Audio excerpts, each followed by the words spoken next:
call me Old Man Wade. Damn you, old man! Wait.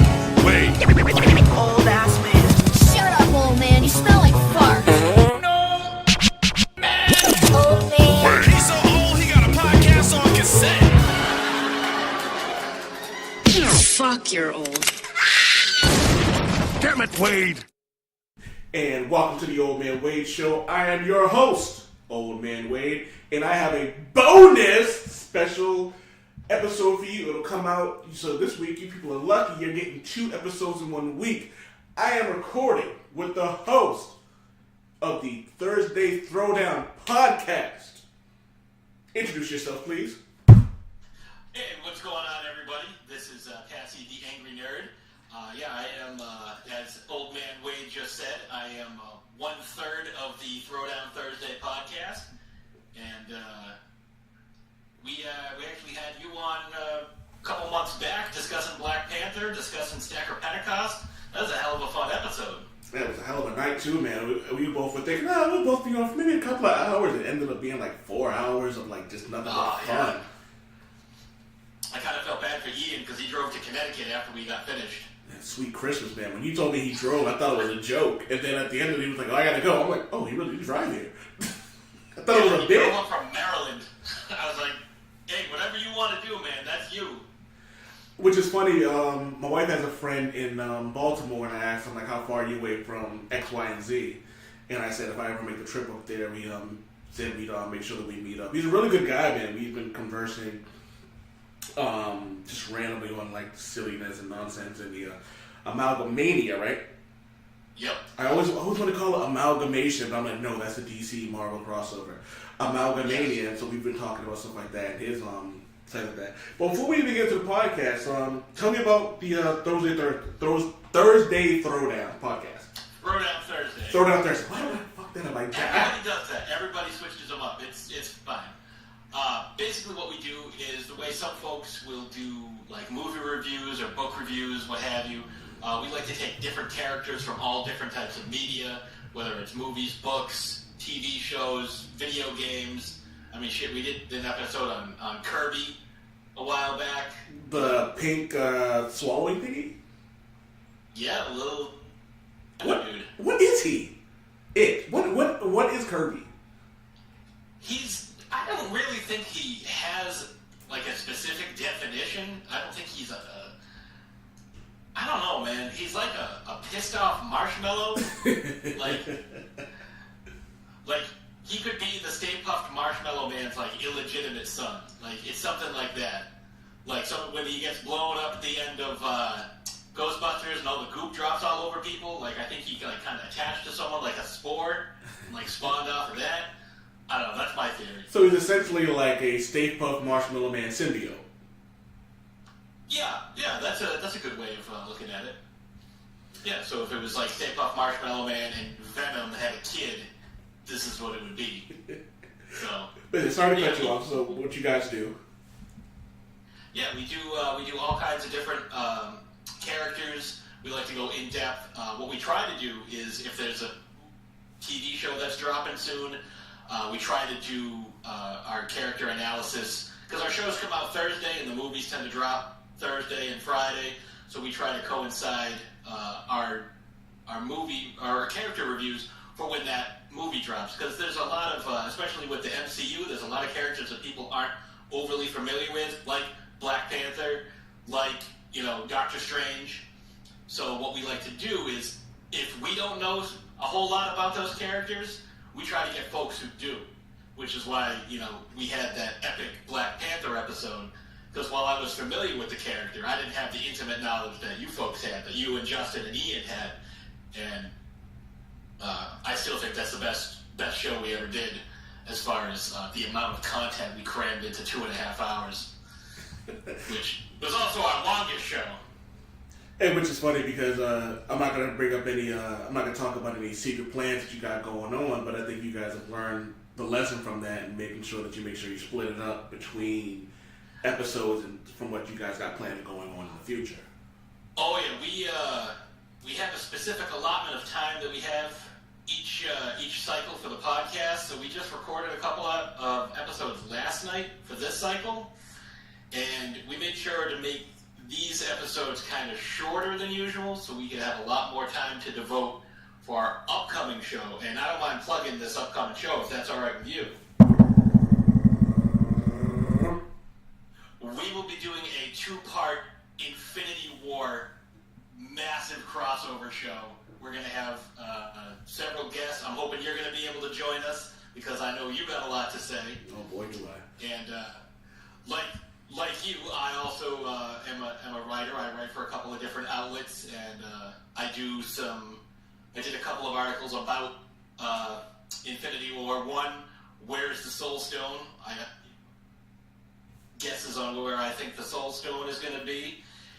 And the second one is who I think is going to die in the movie, or at least by the end of the second movie. Okay. Do you want to spoil any of that, or you want to tell people where you wrote these articles at? Well, where I wrote them at, the first one is at comicrumors.com. It's exactly what it sounds like. You can follow them on Twitter. You can follow them. It's also retweeted by Infinity War fans, which is also part of that whole dynamic. I obviously retweeted it from my personal account at Patrick Rahal, and from the podcast Twitter account, TD Thursday Pocast. So our TD Thursday Pod. I'm kind of getting the Twitter and the Gmail kind of. So my whole theory, I think I can give you a quick breakdown of what my theory is, like a quick Cliff's Notes. What I've seen in the 18 movies leading up to Infinity War is every time we've seen an Infinity Stone, or more accurately, the container for the Infinity Stone, the first letter of that item corresponds to a letter in Thanos' name. So we had the Tesseract, which is the Space Stone. Okay. H, we're still waiting to find out where that is. Okay. A is the Ether, which is the Reality Stone from Thor 2. N is the necklace that has the Time Gem, the Eye of Agamotto. Okay. Orb, which had the Power Gem from Guardians of the Galaxy. And S is the Scepter, which Loki used, that had the Mind Gem in it. So that's what I'm looking at. So I have a couple of theories on where the H is. I mean, if you want to go with what the Russo brothers said, it's Hawkeye's ball sack. Oh, so, what was it? We had some good ones. I came up with a Clint Ballstone. Yes. There was what was the other one? A Hawkstone, or what was the other one? Someone had a really good one. I think it might have been Justin who had a good one. Yeah, I don't remember what they all were, but we were all like trying to come up with different theories of. Although somebody on Twitter hit me up and said Adam Warlock, when he first was introduced, was known simply as him. And if you follow the comics, you know that the connection that Adam Warlock has with the Soul Stone, and that would fit my acronym theory perfectly. I think it's going to die. I can throw out a couple of random ones that I haven't heard too many people talk about. The Nova Corps, most of Xandar, I think they're all going to be wiped out, because that, I think, will be the first gem that Thanos gets. Because we see in the trailer, we see that he drops the Space Stone from the Tesseract right next to the purple gem, which is the Power Stone. So I think he gets that first. I think Loki's done for, and pretty much every Asgardian. You going Thor as well? No, I think Thor will make it, at least through the first movie.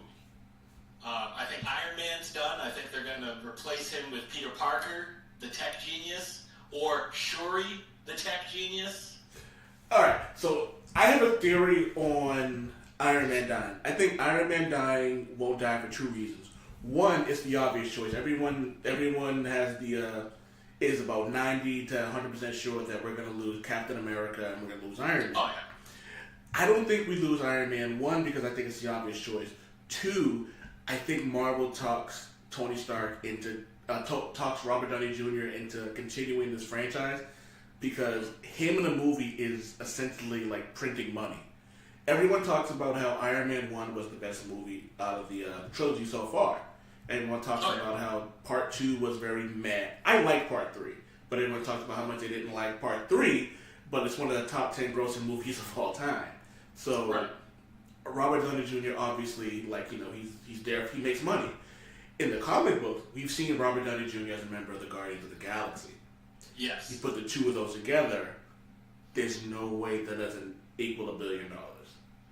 See, if you're going by the quality of the films, then they can't kill off Captain America, because Cap is the only one who has a trilogy, and I'm including Thor in this, and obviously Iron Man. Those movies, the first Avenger, the Winter Soldier, Civil War, those things knocked it out of the park every single time. There was not one where you're like, that one wasn't that great. The villain was kind of shitty. Like, every single one, was perfectly done. And the Thor movies, I like Thor. He's one of my favorites, but I'm actually currently writing a piece about the top 20 actors and actresses in the MCU, and I brought up Thor and Loki. And I honestly think Hemsworth was great. Hemsworth was the perfect person to represent Thor. He was everything that you wanted him to be, and even though he wasn't the Thor that we've seen in the comic books, he played his role the way he was supposed to play it. You take Loki. Loki was so great, he revolutionized everything outside of the movie. Like, the following Comic-Con, people were dressed as Loki. People were dressed as Loki as Sith. People were dressed as, their version of Loki. So Tom Hiddleston, he was so great in that I think he made people want to go see those movies. But, Malekith, I thought was one of the worst villains we've seen. Absolutely. Malekith sucked. I didn't care about him. I didn't care about his problems. You know what he reminded me of? He reminded me of the guys from Blade 2. I just did not care about them. Well, and as far as being, a good actor, I think and I've seen Tom Hiddleston in a couple other things, Kong, Skull Island, that vampire movie, Only Lovers Left Alive with Tilda Swinton. Fucking awesome movie. Him and Anton Yelchin's in that too, and Mia Wasikowska from the Alice in Wonderland remake that they did, the live action one. He was excellent in that. I think the only bad decision that Tom Hiddleston has made over his career is dating Taylor Swift. Every time. Is he still dating her? I think she wrote 40 songs about how shitty he was to her or something. I don't know. So new album coming out 2018 or 19. Motherfucker's gotta stop dating this bitch. She is just awful. Hey man, look, let me tell you, if I could print money dating actresses, I would date every actress known, and then write a 1982 album about how much I think they're terrible. Hey. No, see, here's the thing though, you're Tom Hiddleston, you can get a way, way better person to date than Taylor Swift. My wife's saying her. My wife is volunteering as tribute to date Tom Hiddleston. I can it's one thing that's going to be wrong with that picture. So, no, I'm with you. She prints money, but you don't think he could do better than Oh, absolutely. So that's what I'm saying. I mean, Scarlett Johansson's off the market. Even just the actresses. How about him with Lupita Nyong'o? She's on my list. I'll fight Tom Hiddleston for Lupita Nyong'o. That's fair.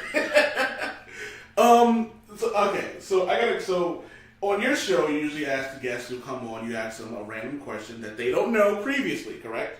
That's true. That we do this every time. All right. So I figured since you were coming on here, I would think of a question that I would ask you. So I came up with a two-parter. One. Okay. Who is your favorite Ninja Turtle? And if you had to pick a ninja weapon of choice, no, not exactly ninja weapon, a handheld weapon of choice that isn't a projectile, what would you pick? Okay, well, this is fairly easy, because when I was younger, my younger brother and two of my cousins, because we were always hanging out together, because my brother and my cousin are about a month apart, and the youngest one, he was 5 years younger than us. and I'm the oldest, so I would always be Leonardo. And then the youngest one would always be Michelangelo, and the other two could fight. See, my issue is, I was kind of like, to use a word we threw around earlier, an amalgamation of all four of them, because I'm a smartass, I'm the oldest, I'm also the smartest, and I'm super goddamn sarcastic, so I could have picked either any of them, but I am going to go with Leonardo. And as far as my weapon goes... Doesn't have to be a weapon that the Ninja Turtles use, though. It could be any weapon that's not a projectile. I'm going to go with something I actually trained with, because I did Northern-style praying mantis kung fu, and we trained with a long stick. It's about an 8-foot-long stick that tapers down from, I don't know, say the width of a 50-cent piece down to the width of a dime. Over the entire 8 feet. It's made of this like really strong Filipino wood, and I really love training with this thing. I'm not that good with it, but I really liked it, and I enjoyed it, so that's what I'm going to go with. Alright, I'm going to just let you know my Ninja Turtle choice is Raphael because he is such an asshole, but it's funny, I liked him more in the early 2000s to between I think it was like 2010ish, they did a series run where I felt like they made this series specifically for the fans of the early 80s cartoon because it was a little bit darker, a little more dull. The character development was a little bit more teenage reach, more adultish. And I like that Raphael because he was a smart ass, but he wasn't like, sometimes this happens and he's looking at like breaking the fourth wall, you know what I mean? And I get you. And my weapon of choice is War Axe. Oh, yeah. I do like war hammers, but I've never used one, so I don't know if I'd be any good with it. So, I mean, axes are definitely business weapon. I've obviously never used it. I'm going to show one. you something here. I got this. This is I don't know if you can see it. Oh, I can right see. Behind me. Love this. Oh, that's like some of the original art when they all wore the red bandanas. Yeah, and it's autographed by Peter Laird. So for those of you who didn't see, it was a picture of Leonardo from like one of the original comic books, like that kind of style and art when it was like really dark and gothic and very noirish, and he had to still have the red bandanas like they all had on. And it was signed by who again? Peter Laird, one of the creators. Eastman and Laird are the guys that created him. I used to work at a boarding school, and I took a bunch of kids out on a trip. We went to a comic shop, and Laird happened to be there. Signed it. There's only 25 of those, but I got it for free because I was with this group of kids. Which is pretty fucking cool. Yeah, it's pretty awesome. It's been hanging up for many years, just sitting there.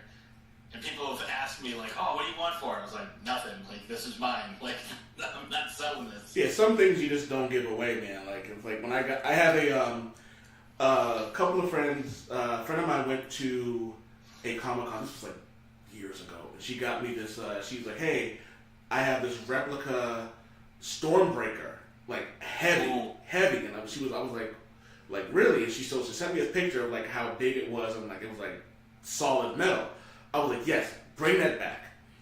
So at the time, Beta Ray Bill's hammer. Yes. So at the time, I'm living on my own. I couldn't really couldn't afford it. So I was putting down payments on it, and they ended up getting that for me for a birthday gift or Christmas gift. So it comes with the seal of authenticity and the certificate of authenticity and all the other stuff.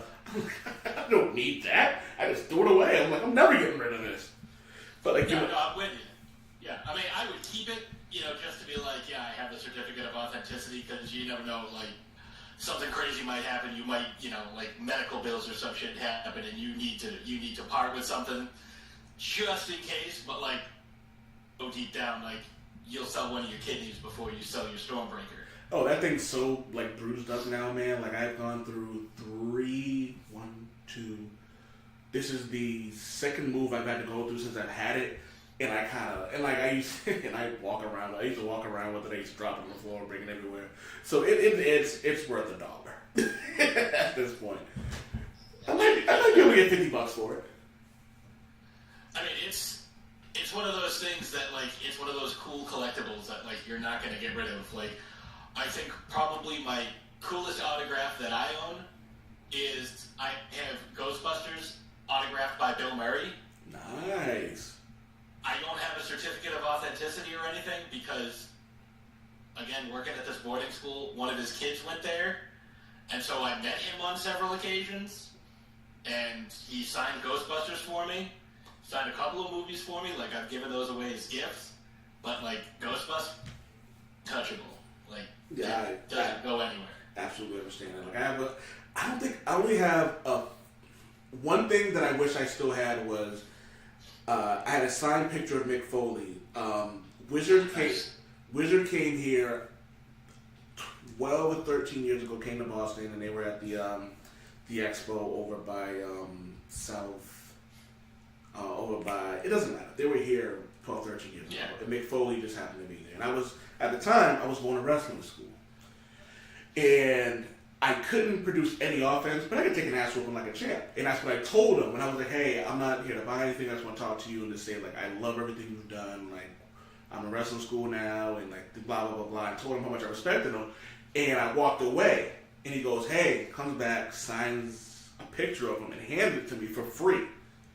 And I looked at him. I was just like, he was like, here, just take it. And it was the nicest thing I've ever seen anyone do. Because everyone else, he was charging everyone else like, he wasn't like, it wasn't like, oh, hey, I'm only giving people for this, but it was just like, he was talking, like, he spent a lot of time talking to people, and it wasn't one of those guys who was just like, you know, move along, here's your signature, and go on. He was like the nicest guy ever.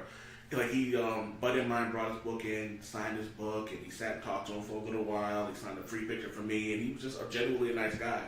And that was one of the only autographs that I have that I wish I still had. I have a signed picture from Riley Brown of Deadpool with doing the dick in a box with Siren, and I have a signed picture of that. And I bought the picture for $15 at a New York Comic Con like 4 or 5 years ago, and he just signed it for free because he was just like, oh, you're a fan? I go, yeah, man, I loved you in Caitlin when you did Caitlin Deadpool. I seen this thing you did for X-Men, Spider-Man, the X-Men, and blah blah blah. I was just talking about all the stuff he did. And he was just like, oh, thank you, and so he signed a picture and handed it to me. Actually gave me an extra picture. He didn't sign the extra picture, but he gave me one picture for free as well, just for like being a good guy. It's funny how many of these celebrity like comic book artists and writers you hear that are like just jerks, and then you find these other ones who are just like the nicest people in the world. Yeah, I found that a lot of folks are like that. Like, certain people are like just so happy to talk to you. You know, from the different cons that I've done, whether it's been, you know, Rock and Shock, or last year I was at Rhode Island Comic Con, and I talked to a few people. The only guy I was unable to work up the courage to talk to was Bret Hart. Ooh. But I did talk to Christian, who was right next to him. So I chatted with him for a little bit. I talked to Trish Stratus and Lita, because I was there. I had press passes to be there, you know, because of the site I write for. MyFantasySportsTalk.com. We do the sports and entertainment stuff. And, you know, I was trying to get an interview with them, and they're like, well, you know, I'm like, I just have one question that I need to ask you, just one, because I was going around asking everybody the same one question, which was, if there were conventions when you were a kid, you know, who would you go meet? You know, depending on how old they were, like, who would you have wanted to meet? Or if you went to a convention as a kid, who did you want to meet? Christian at first didn't want to talk to me, but he's kind of like, yeah, all right, because I was the only one in line. So he's like, you know, he starts telling me the story. By the end of it, he had this huge fucking smile on his face because he was telling me all about how he waited 3 hours to meet Ricky Steamboat at a car dealership in Toronto. And, you know, then years later they were working together. And he's like, you know, telling Ricky Steamboat about the story, about meeting him. So it's like that was cool. I did get to meet Roddy Piper before he passed. Let me tell you, Roddy Piper was the only celebrity that has died that I legitimately shed a tear for. he was, to me, I thought he was like the epitome of what sports entertainment was. Like just everything he was a character. Like feel like he understood exactly what his role was.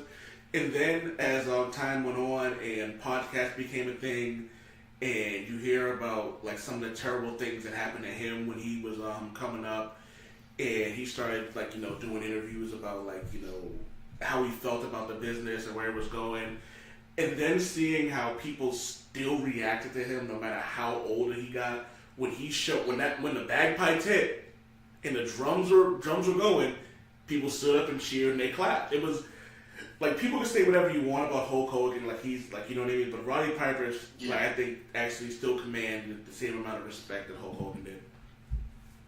I met him at Rocket Shock, which is a horror convention, and for folks who don't know, he was in They Live, which is great cult such movie. a great film. Yeah. Oh, you dirty motherfucker! Either put on these glasses or start eating that trash can. I feel like we should find some random alleyway and redo that scene. Oh yeah, that would be awesome. Well, they did it on South Park. Oh yeah, cripple fight. Yeah, cripple fight. So I went over. I finally got a chance to see him, and it was me and a buddy of mine, and he's like, "I'll be right back. I know you guys have been waiting." He goes, "But I'll be right back. I gotta go tattoo my name on somebody's leg." He went over to the tattoo booth, like signed his name so the guy could get it, tattooed. He comes over and he goes, "Oh, sorry about that. What's your name?" "My name's Joe." He goes, "What's your name?" I'm like, "Patrick." He's like, "Oh, fellow Irishman," picks me up in a fucking bear hug, I'm off the ground, and just like squeezes me. I was like, "This is the best." I didn't get a picture. I didn't get anything else. I was just like, I had the experience, which was like, to me, was more than enough. It was awesome. I will say I was at, not last year, but the year before, I worked for a movie pilot, and I got lucky enough to get some free press passes for the week. In that one day, I had one bad experience and one of the best experiences I've had in my life. Sanford Green and another artist whose name escapes me, both black artists, and they were talking about being artists of color and how like they grew up and how some people were saying this wasn't a real career and blah blah blah blah. And I got a question out, which was great. And they took a picture with me. I was like, "Hey, I know you guys gotta go, but do you mind taking a picture with me?" They took a picture with me. They were smiling. They were great. They weren't like, "Oh, I gotta take this picture." They were happy to take the picture. Then there was Frank Miller.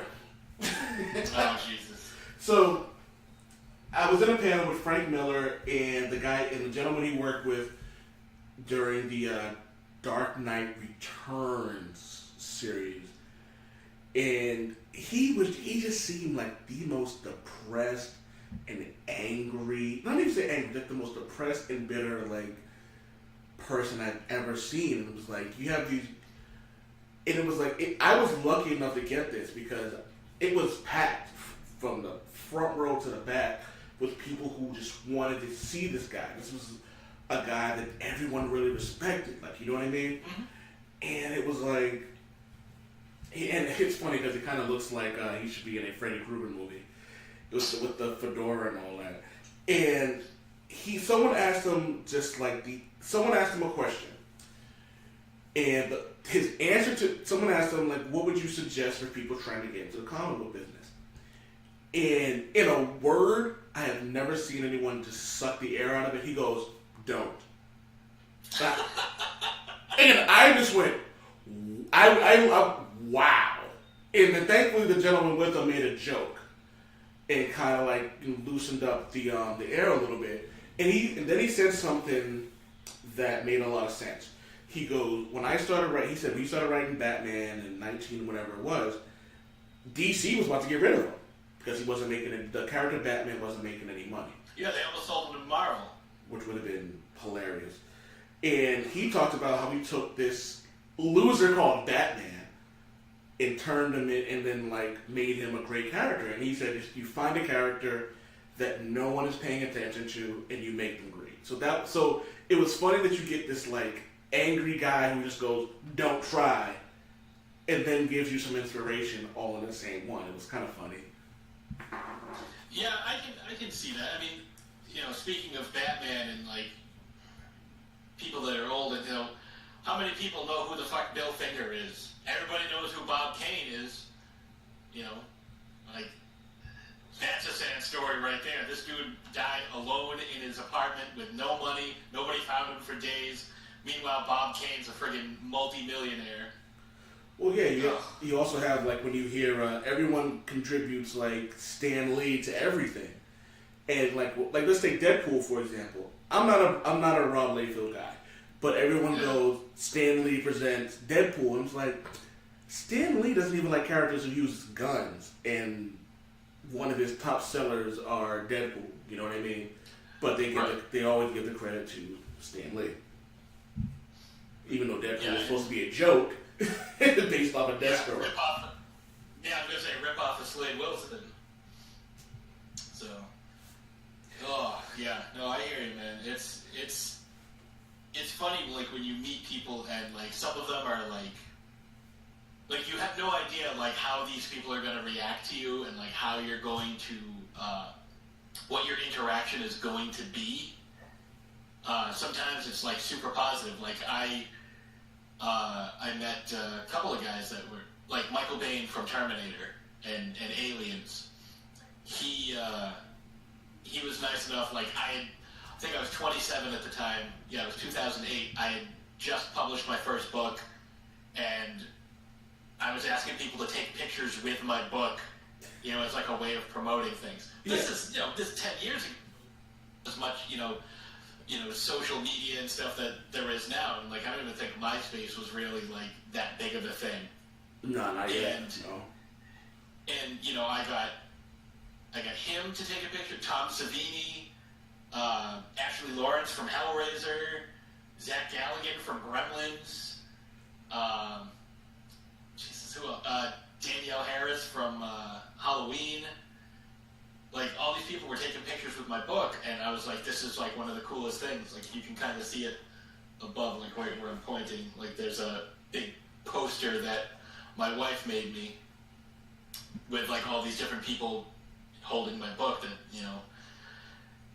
like, that was cool. I mean, I never really sold any books, but, like, I got people to take pictures with them, so, like, that's a thing. Yeah, but you can also say something that a lot of people wish they could say. You published a book, you know what I mean? Or even if you're going to take it even a step behind that, you wrote and completed a book. Like, you know what I mean? How many people, think about how many people you hear every day go, I'm working on a book, you know what I mean? And then never get to it. I'm pretty sure you're a Patton Oswalt fan. Oh, yeah, I love Patton Oswalt. One of my favorite bits from him is Deathbed, the bed that eats people. And he talks about how if someone can finish that, you can accomplish your dreams. Yeah. I know exactly what you're saying. Like it's one of those things. Like I've had all these ideas, and I haven't put them to paper. And like one of the people that I have a picture with is Jack Ketchum, who is a horror writer, described by Stephen King as the scariest man in America.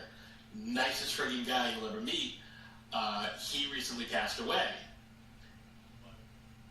One of the times I met him and got a chance to chat with him, I told him about this idea that I have, and he signed a book, and he said, he inscribed, he just wrote, write the book. And I haven't, but, then he passed, so it's like, you know what, like, I feel like I really need to. Like, it sucks that this is the motivating factor behind the fact that I'm finally going to sit down and do this. But, now I feel like I really have to. Understandably so, man. Motivation is where you take it from, man. Like, so we've all gotten weird motivation from like the silliest shit ever, man. Like, you never know exactly where it's gonna come from. Right. So, I mean, no bad. Well, I was gonna say, but I find that it's a lot easier to sit down and write like a one-off article than it is, really map out like this whole story. And like I can't tell you how many notebooks I have with half-started ideas. Oh, and so like, sweet Christmas! Remind me to send you a picture of all the notebooks. I finished one story. But it was an exaggerated story of a vacation I have. I'm working on a book now, and this new website has me like writing so much that it's like I haven't even touched that story in about like 3 months. Because that's the problem. Like you want to make this career writing, but you can't write what you want because you're too busy paying the bills. But you know that this idea would make you $1 million, but you can't touch it because you don't have the time or the money to spend to just sit there and write all the time. Oh man, you know what's even worse is when I worked for Movie Pilot. I used to make. Some months I wouldn't make anything, which was whatever because it was a part-time job. But I wrote a piece on Wolverine coming back, and it was my swan song. It was the highest rated. I have two articles that I wrote. One was who would actually win in a fight between Batman and Superman. And I broke down everything, who wins, why. This was like right when Batman vs. Superman came out. And at the end of it, I wrote, Superman wins. And long story short, it was like, how the fuck could Batman actually beat this guy? He could kill him in space. Like, you know what I mean? Right. But I broke down a lot of stuff like, would the Justice League help Superman or Batman? And blah, blah, blah. You know what I mean? So I get into it. And that one did well. But last September, I wrote the story. It was like, I ended up getting news that Wolverine was coming back on a Wednesday. And I got this news on like a Monday from like comicbook.com or CBR or whatever it was. And I hit my mentor. I was like, I want to write this. So I wrote it, did the copy and paste from like quotes from the actual writers and like cited my sources. And it ended up being the highest viewed article that I've ever written. And from that article, other people started reading the other ones. And I'm like, okay, you know how it is. You get paid like X amount of dollars per 1,000 views. And so this one was just doing gangbusters. I'm like, all right, this is going. I know what I'm doing. And then 2 weeks later, the site was out of business.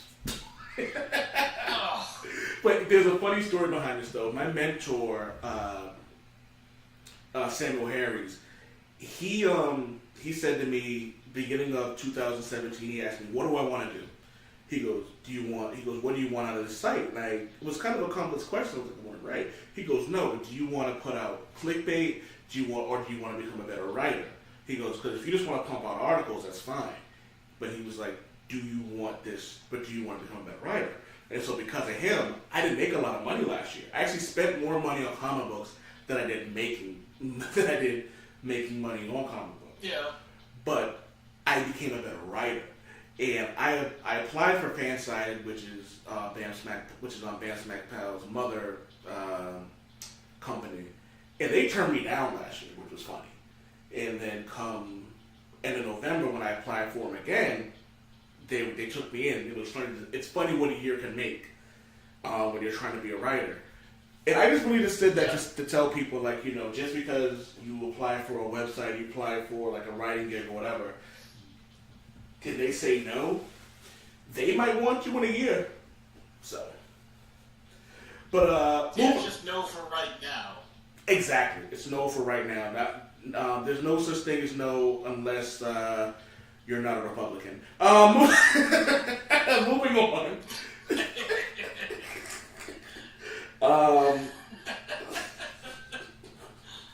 Oh man, some of those guys are fucking idiots. Anyway, sorry. So I got a question for you. I posted this on Facebook and I asked some fan responses, and I asked, who was the worst adaptation after the comic book that you've ever seen? So do you want to ask the question first? Do you want to answer the question first? Or do you want to hear some of the responses first? Let's hear some responses, because I have a couple of different ones that I want to go with. I think I'm gonna guess. I'm gonna say there's at least a couple of Matt Damon Daredevils. I mean, Ben Affleck Daredevil. Matt Damon, Ben Affleck, same fucking guy. But I'm gonna guess there's a couple of Daredevils on there. There's a couple of Daredevils on there. We have a few Iron Fists. I'm gonna say Elektra. There's an Elektra on there. Only from me. Ooh. I thought Elektra was one of the top 3 worst. Okay. We have this one was funny. Elektra's awful. This one was a shocker that I'm only shocked only one person brought up. Halle Berry as Catwoman.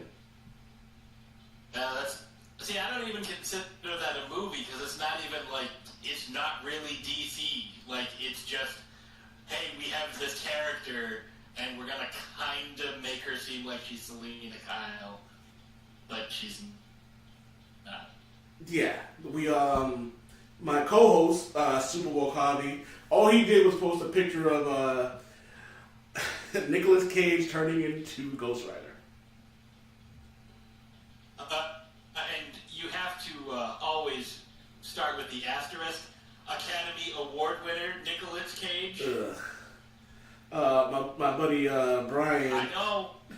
My buddy Brian wrote.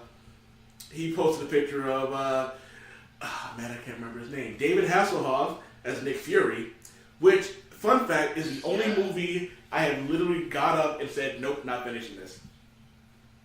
No, yeah, that was pretty goddamn bad. I remember that. And since you're a fan of the WWE, I responded like when Triple H lost to Jericho on Raw, it never happened. We had a couple of Topher Graces. We had some Tobey Maguires. This one was shot. Only Spider-Man 3. I thought Tobey Maguire was an amazing, pun intended, Peter Parker. I thought he was a god-awful Spider-Man. Yeah, I mean, I can see that. But I don't know if I can really blame him for the being a bad Spider-Man part, you know what I mean? Because I just feel like whoever wrote that didn't write enough Spider-Man material. They focused more on the Peter Parker character. Let's see. Yeah, that's fair. We have Thomas Jane as Punisher, Michael Jai White as Spawn. I disagree with both of those. I'm with you. I thought Thomas Jane did an amazing job with the work he was given. I've seen that Punisher movie more times than I'd like to admit. I love that movie. It was great. My wife's name is Maria, so one of my best friends, whenever he sees her, he goes, Maria! I thought Michael Jai White's Spawn was just ahead of his time. I think it would do great right now.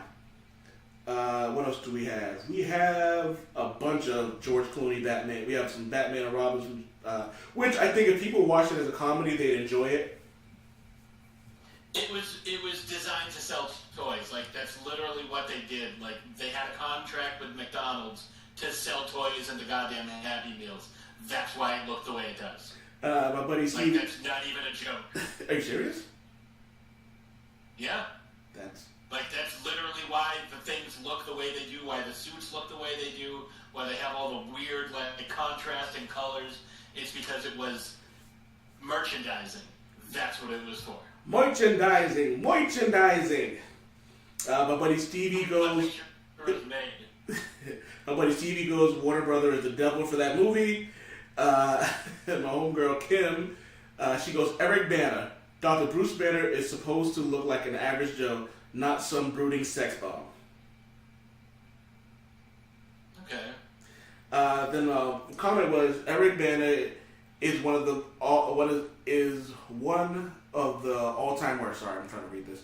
He's an actor who can't do emotion. How could I forget about that? She goes, exactly. He literally pouted the whole movie. Then, here we go. Scotty goes, his emotional range basically goes from, wait, do I have to poop, to, no, I don't have to poop. It's actually a similar acting style to Kristen Stewart in all the Twilight movies. That's a good one. But if you're going to say Eric Bana, you got to throw Ang Lee in there because he did all the motion capture for the Hulk in that movie. I've seen that movie once. I owned it once upon a time. and I've seen it once. I've seen it half a dozen times. I can't get over that one scene at the end where he's like underwater and he says, give it all to me, and I'm like, oh, this is garbage. I don't even remember who the villain was in that movie. Nick Nolte, his dad. All right. He had like hours. Like, I don't know what the fuck was going on. It was like an energy cloud. I was like, is he supposed to be the absorbing man? I couldn't figure out exactly what it was. It was like, I don't know.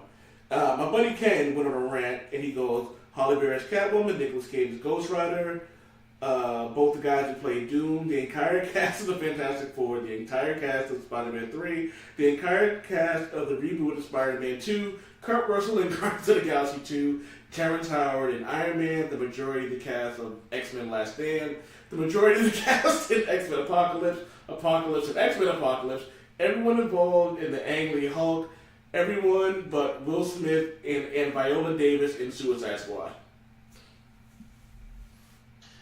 Alright, so based off of that list, there were a couple that, I certainly don't agree with. Thomas Jane. Suicide Squad was a terrible movie, but I thought,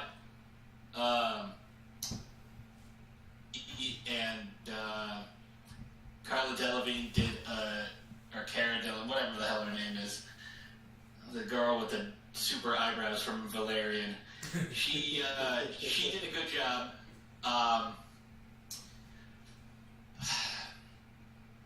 There were a couple, the one that pops out to me, Sophie Turner in Eclipse.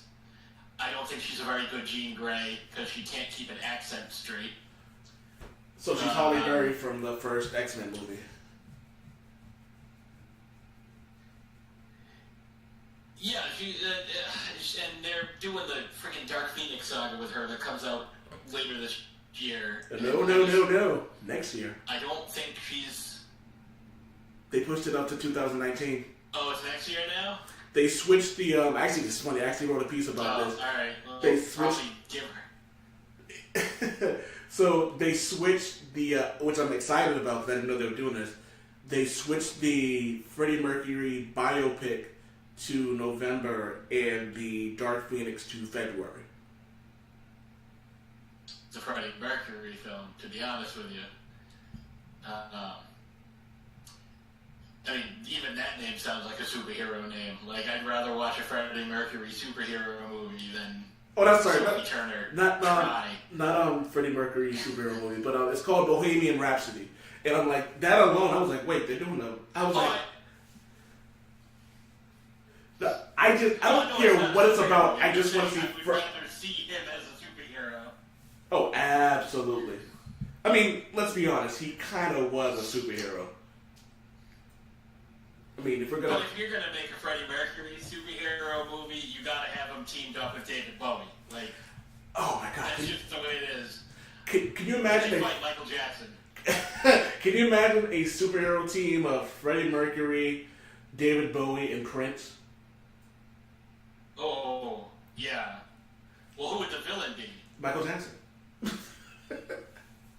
Yeah, that's fair. Michael could be. Yeah. Ooh, Michael Jackson and Elvis. Oh, yeah. Yeah. And the only way that he can be defeated is by singing Ebony and Ivory backwards. What is it, South Park? They're sucky, but you gotta sing a song backwards? But here's one of the things I have to disagree with the list that your buddy came up with at the end there. Everybody in the Fantastic Four, I have to disagree. Because I will say the two actors who played the Human Torch have gone on to be and they are fantastic actors. Chris Evans. Amazing. And Michael B. Jordan. Amazing. I mean, Killmonger, if you discount Killmonger, because, spoiler alert for those of you who haven't seen Black Panther, but because he's dead, it sucks that he's a one-shot villain, because I think he could have rivaled Loki as far as like kind of like a replayability. You know what I mean? Like, I think he would have been great to keep bringing back and, like, have him show up in various other spots, have him feud with Bucky Barnes for a little bit, or maybe feud with Sam Wilson for, you know, just throwing it out there. Like, that would be some stuff that I'd like to see. Let me tell you, like, the way I see it. I don't think he's dead. I honestly, with the technology that Wakanda holds, it's not far-fetched for them, for T'Challa to run to Shuri and go, I need you to save him.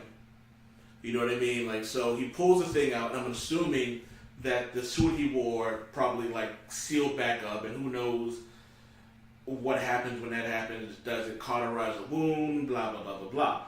So I feel like we're going to get a situation where we find Killmonger in chains somewhere, and people are going to, he's like, T'Challa tells everyone Killmonger's dead and blah blah blah. We find out he's not dead. He commits some type of like terrorist act against the Golden City, and now T'Challa becomes a pariah because he lied to his people about Killmonger being dead. Because if he kills Eric Killmonger, it starts to cycle back. It starts to cycle all over again. How do we know that Killmonger doesn't have a kid? And I feel like T'Challa, what's the phrase? You're a good man, and it's difficult to be a good man and a king. I think his big heart is going to save Killmonger, and I think it's going to come back to bite him in the ass. In probably not Black Panther 2, but I think Black Panther 3. What's going on, everybody? Due to some technical difficulties, I actually had to cut the podcast short with Patsy the Angry Nerd. But I want to thank him for coming on the podcast, man. We have to do this again, and you obviously will hear his voice again, hopefully with like my co-host Super or Harvey on the show. So I am going to make that happen. I think it's something that all of you fans of nerd culture out there will absolutely enjoy. But for those of you who want to hear more from Patsy the Angry Nerd, you can find him on the Throwdown Thursday Pocast. Again, that's Throwdown Thursday. Throwdown is one word, and Thursday. You can also find him on comicrumors.com. COMICRUMORS.com. I hope you enjoyed the show. Leave a rating, leave a message. If you love us, hey, give us a 5-star rating. If you hate us, give me a 1, man. Get you on a chart. But until then, damn it, Wade! Damn it, Wade!